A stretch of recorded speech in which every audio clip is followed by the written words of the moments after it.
হামের প্রকোপের আরো খবর জানাতে মাদারীপুর থেকে যোগ দিচ্ছেন সাগর হোসেন তামিম এবং গোপালগঞ্জ থেকে আমাদের সাথে সরাসরি যোগ দিয়েছেন সহকর্মী বাদল সাহা। শুরুতেই যাচ্ছি তামিমের কাছে।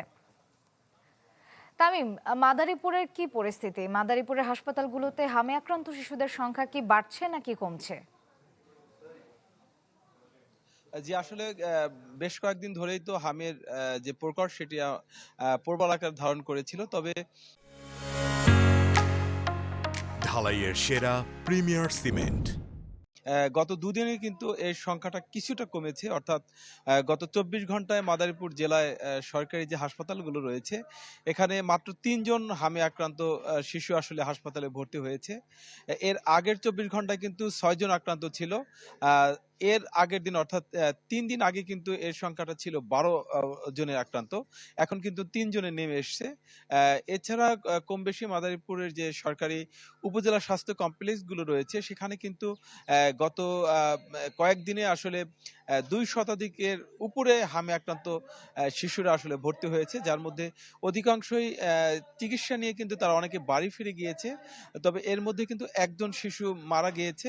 তো জেলা স্বাস্থ্য বিভাগ এবং জেলা প্রশাসকের কার্যালয় থেকে যেটি বলা হচ্ছে, এই হামে আক্রান্ত শিশুরা যেন যারা হচ্ছে বা আগামীতে হওয়ার সম্ভাবনা রয়েছে তাদের সকলকেই কিন্তু মাদারীপুর জেলা যে ২৫০ শয্যা হাসপাতাল রয়েছে এখান থেকে টিকা নেওয়ার জন্য বলা হচ্ছে। যাদের বয়স নির্ধারণ করা হয়েছে ৫ মাস থেকে ৫৯ মাস বয়সী যে শিশুরা রয়েছে তাদেরকে কিন্তু সকলকেই এই টিকার আওতায় আনার জন্য বলা হচ্ছে এবং অনেকে কিন্তু টিকা গ্রহণ করছে। গত কয়েকদিনে কিন্তু মাদারীপুরের সদর হাসপাতাল থেকে প্রায় ৫ শতাধিকের উপরে শিশুদের হামির টিকা দেওয়া হয়েছে এবং এই বিষয়ে সচেতনতা তৈরি করার জন্য জেলা স্বাস্থ্য বিভাগের পক্ষ থেকে কিন্তু লিফলেট এবং বিভিন্ন জায়গায় ফেস্টুন ব্যানার তৈরি করা হচ্ছে যেন এই বিষয়ে অভিভাবকরা সচেতন থাকে এবং শিশুদের যদি পর্যাপ্ত জ্বর, শরীরে লালচে দাগ এবং অ্যাশ দেখা যায় তাহলে কিন্তু সাথে সাথেই জেলা সদর বা বিভিন্ন যে সরকারি হাসপাতালগুলো রয়েছে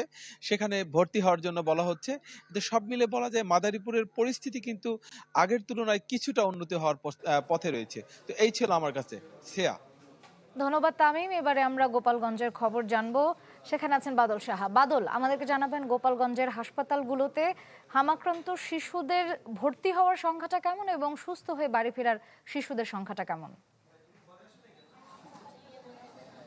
শ্রেয়া, তামিম যেটি বলছিল যে মাদারীপুরে হামের প্রকোপ কমছে, কিন্তু তার উল্টো চিত্র কিন্তু গোপালগঞ্জে কিন্তু প্রতিনিয়ত নতুন নতুন রোগী হামের উপসর্গ নিয়ে গোপালগঞ্জের বিভিন্ন হাসপাতালে ভর্তি হচ্ছে। গত ২৪ ঘন্টায় কিন্তু ২০ জন শিশু হামের উপসর্গ নিয়ে ভর্তি হয়েছে। আমি যদি একটু আইসোলেশন ওয়ার্ডের চিত্র দেখাই, যে এখানে যে ২০টি বেড রয়েছে প্রতিটি বেডেই কিন্তু আসলে অভিভাবকরা তাদের বাচ্চাদের নিয়ে কিন্তু এখানে ভর্তি হয়েছেন হামের উপসর্গ নিয়ে।